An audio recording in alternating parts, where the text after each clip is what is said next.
Olá, boa tarde a todos. Bem-vindos a este módulo de governança, gestão de riscos de Covid-19. Esperemos que ele possa contribuir de alguma forma, o melhor possível para o vosso trabalho e para o trabalho de todos nós, neste momento tão difícil de lidar com esta pandemia. Neste módulo do curso livre de formação Plan com Edu Covid-19, iremos abordar neste vídeo primeiro 3 aspectos centrais. Há alguns breves apontamentos sobre a situação que estamos vivendo, fazendo alguma reflexão sobre isso. Depois um pouco usando uma metáfora da cegueira humana e do que se fala muito, da habituação ao novo normal, será algumas interrogações sobre isso, e falar um pouco das incertezas do nosso conhecimento, mas mesmo assim da importância fulcral da ciência. Num segundo vídeo abordaremos os aspectos complementares e mais diretamente relacionados com a gestão de risco e a governança. Começando por este aspecto, a reflexão sobre a situação que vivemos, embora ela fosse de alguma forma previsível, como possível de acontecer, revelou-se que nós, de facto, não estávamos à altura nem preparados para enfrentar, e acabou por se criar uma situação que por vezes nos parece quase típica de filmes de ficção.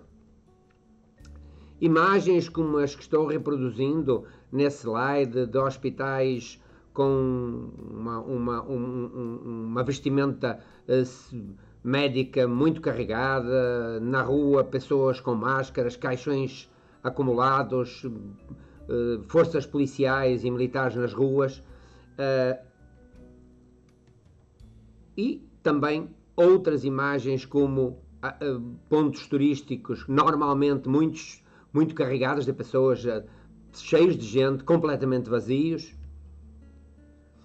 Situações onde nós nos apercebemos que se formaram novos coletivos sociais, por um lado coletivos usando essa peça de vestimento que passou a ser comum, a máscara, mas por outro lado, em total plena pandemia, tem uma imagem à direita de Balneário Camboriú, as pessoas na praia num fim de semana, sem máscara e muito próximas umas às outras.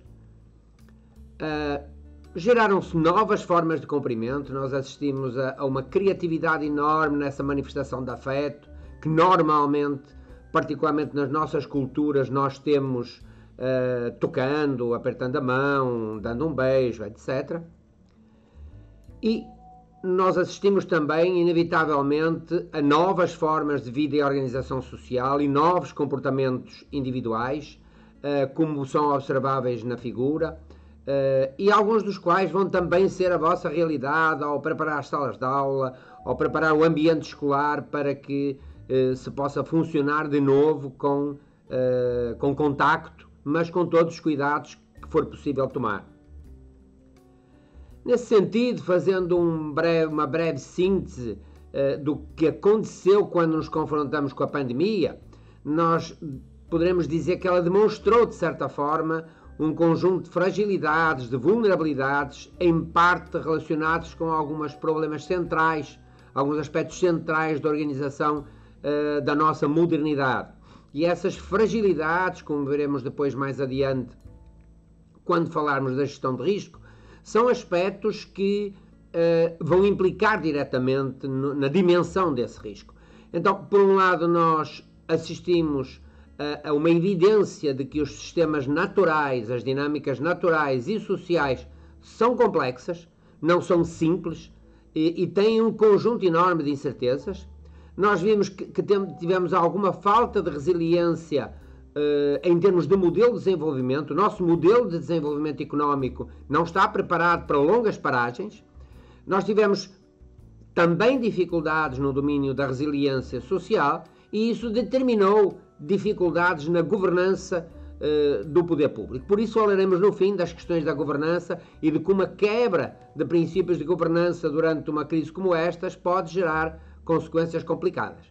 Ao mesmo tempo, nós assistimos à proliferação de uma mídia digital, muita dela fake, associada também ao surgimento de sistemas explicativos alternativos e alguma desconfiança face à ciência, relativizando-a E tudo isso acabou por também se interligar com um conjunto de teorias de conspiração que ainda populam hoje em dia e que perturbam todo o esforço para nós nos organizarmos neste período tão complexo como este.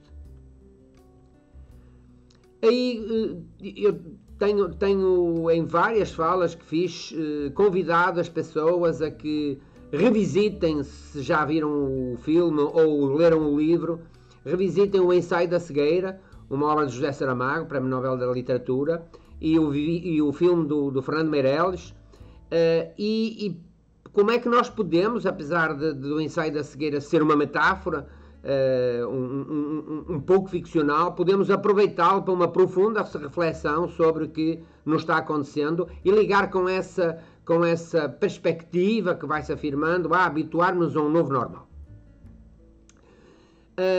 Vejam que o que se passa, relembrando com certeza os que viram lembram, os outros verão depois, o que se passa no Ensaio da Cegueira é realmente as pessoas são subitamente acometidas por uma cegueira branca, uma treva branca, quando normalmente a treva já é escura.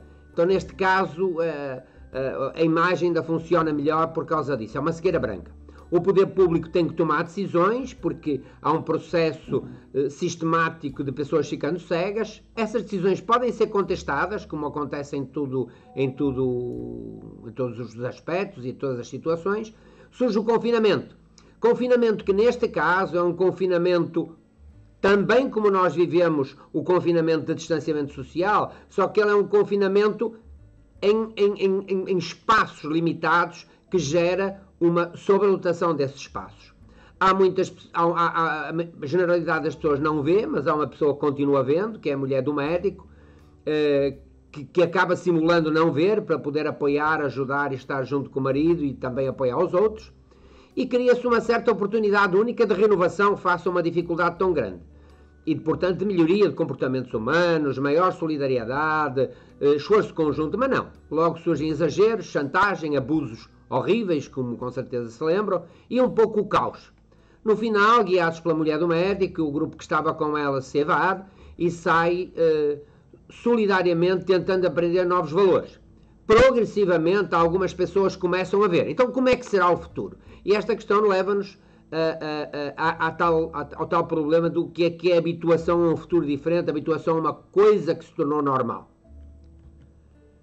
Reparem que, em primeiro lugar, há que discutir o que é normalidade. Aí na imagem vê um conjunto de fotografias de um fotógrafo americano muito célebre, Tunick, que fotografa grandes aglomerados de pessoas despidas, nuas, e eu coloquei de propósito no meio essa pessoa vestida e com máscara. O que é normal nesse contexto aí?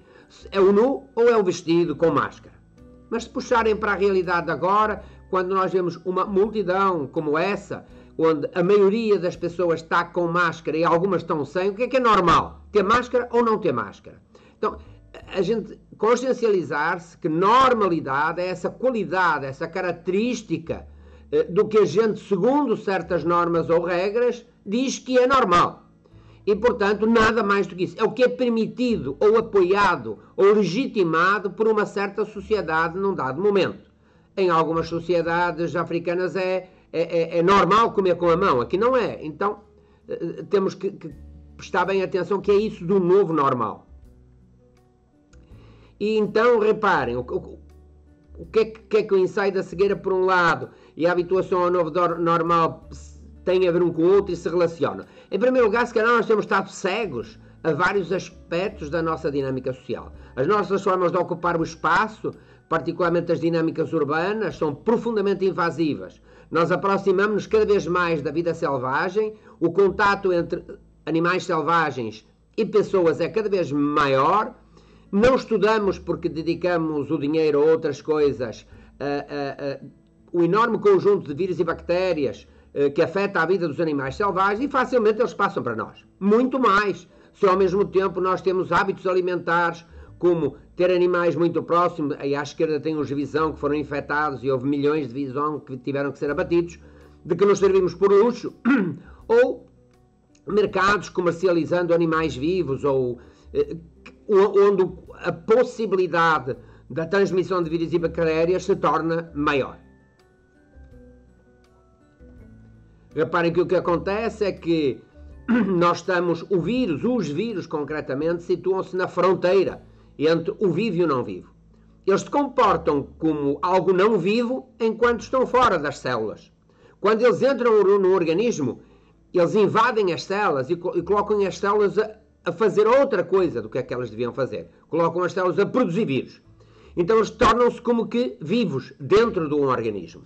Então eles estão na fronteira, mas do lado da fronteira do não vivo, há várias dinâmicas que não são lineares, que são complexas, bem como dentro do vivo, onde os sistemas vivos são autoproduzidos, autolimitados, autoprotegidos e resultam de fenómenos de emergência, ou seja, nós não conseguimos explicar a vida simplesmente pelo somatório das partes que compõem essa vida. E é neste contexto complicado, se nós aproximamos e não estudamos essa ligação entre humanos e vida selvagem e a nossa interface com o mundo natural e, portanto, a forma como ocupamos o espaço, que surgem vários aspectos que podem facilitar situações como esta.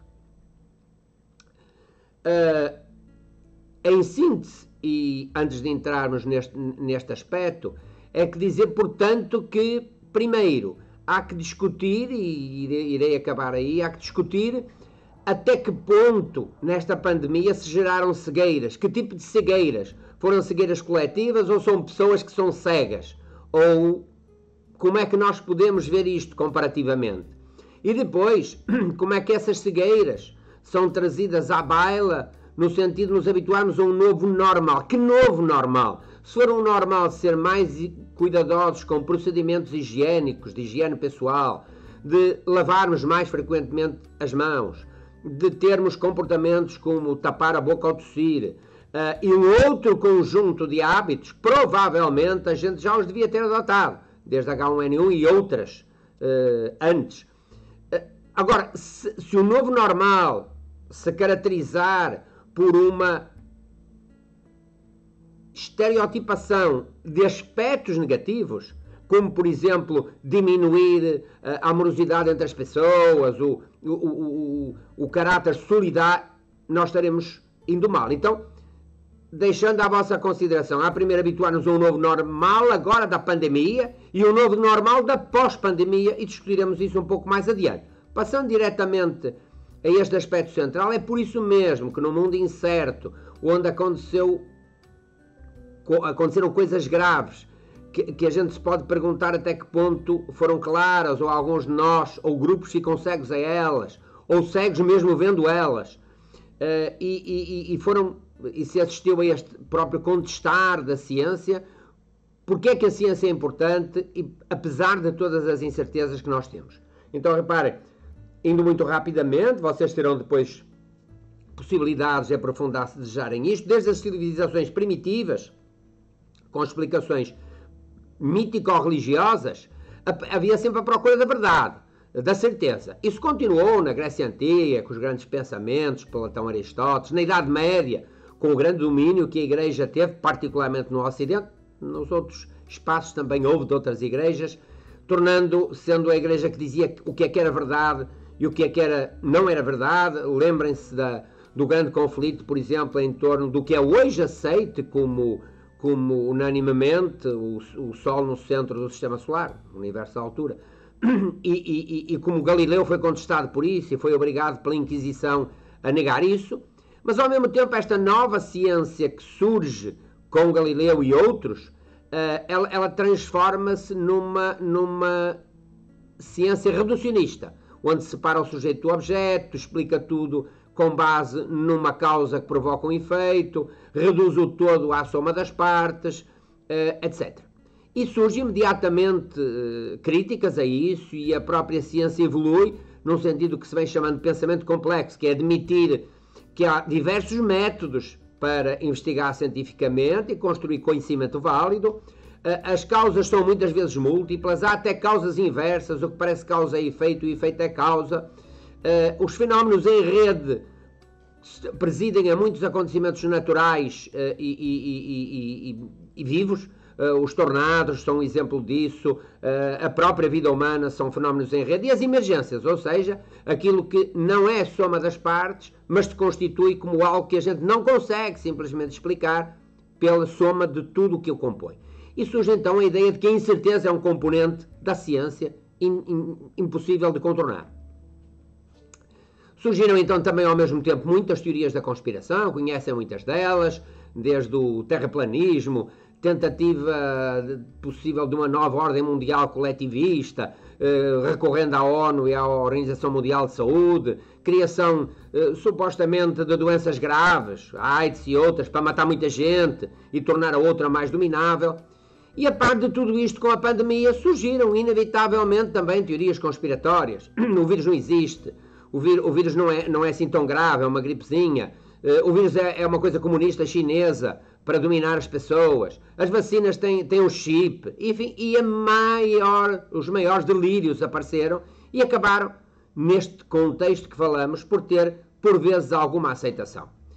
Então, terminando esta primeira parte, esta fala, chamava-vos a atenção, retomo, são duas frases do ensaio da cegueira: penso que não cegamos, penso que estamos cegos, cegos que veem, cegos que, vendo, não veem. E outra frase, um pouco ao contrário, costuma-se dizer que não há cegueiras, mas cegos, quando a experiência dos tempos não tem feito outra coisa senão dizer-nos que não há cegos, mas cegueiras. Reparem estas metáforas que são utilizadas no ensaio da cegueira, propiciam uma reflexão a que eu vos convido, no sentido de conseguirmos primeiro situar-nos sobre o que aconteceu e estarmos mais preparados, aceitando as incertezas, mas o único conhecimento que é verdadeiramente válido, que é o conhecimento científico, independentemente de outras coisas espirituais que ajudam as pessoas, como fé, crédito em outras coisas, e podermos mais consequentemente lidar com o risco. Chegamos então no final deste primeiro vídeo, com aqueles 3 aspectos que eu referi, e peço-vos agora atenção para o segundo vídeo, para os aspectos complementares mais diretamente relacionados com a gestão de risco e com a governança.